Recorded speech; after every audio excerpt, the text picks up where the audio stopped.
I'm guessing it would have been probably 1926 or 7, probably 27.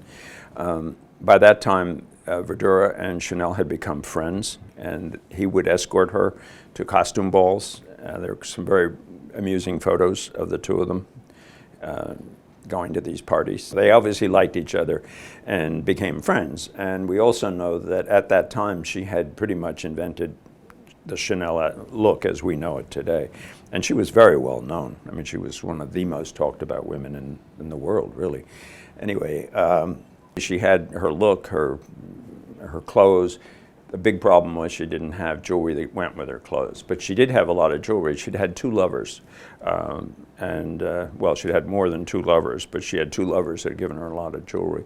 One was the Grand Duke Dmitri of Russia, who was a very wealthy man. He had given her a lot of family jewelry, which was mostly Victorian, and the Victorian jewelry did not go with her clothes. Her other lover was the Duke of Westminster, who was the richest man in England, and in fact, the Westminsters still own most of London. It's a very wealthy family. He had given her a lot of Art Deco jewelry.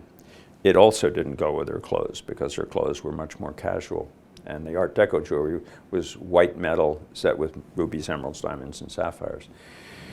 So what we know is that Chanel was conscious of not having jewelry that went with her new look.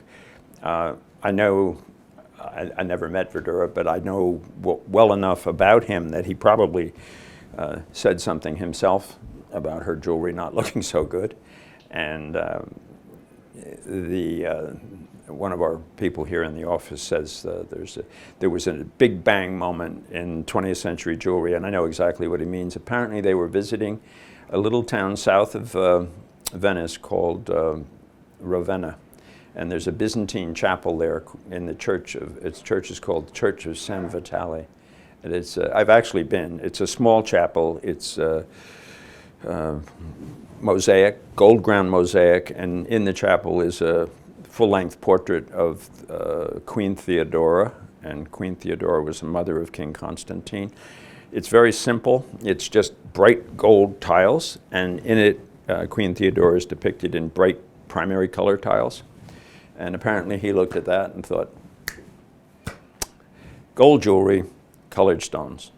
And what most people don't know is that very little jewelry was made in gold from the turn of the century on. So it really was, revolutionary, and we don't know again specifically what happened, but we do know that he went back to Paris with Chanel and essentially unmade some of her jewelry, took the stones out, and supposedly picked a motif that he was very familiar with, the Maltese Cross.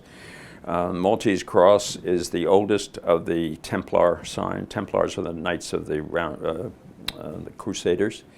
Also, Malta is only 90 miles from Sicily, so it's a symbol that's very much prevalent in Sicily. It's also not non-sectarian. It has no religious meaning, even though it's a cross. So it wouldn't be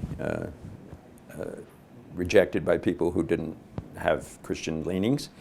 And he made 2 brooches, apparently, both in gold, both set with colored stones. And those 2 brooches were supposedly the first pieces he ever made, and they ended up in the collection of Diana Vreeland, which was interesting. And when they were auctioned at Christie's some years later, they had a low estimate. I think it was $5,000 to $10,000. I remember wanting them. I bid on them, but they brought just under $200,000.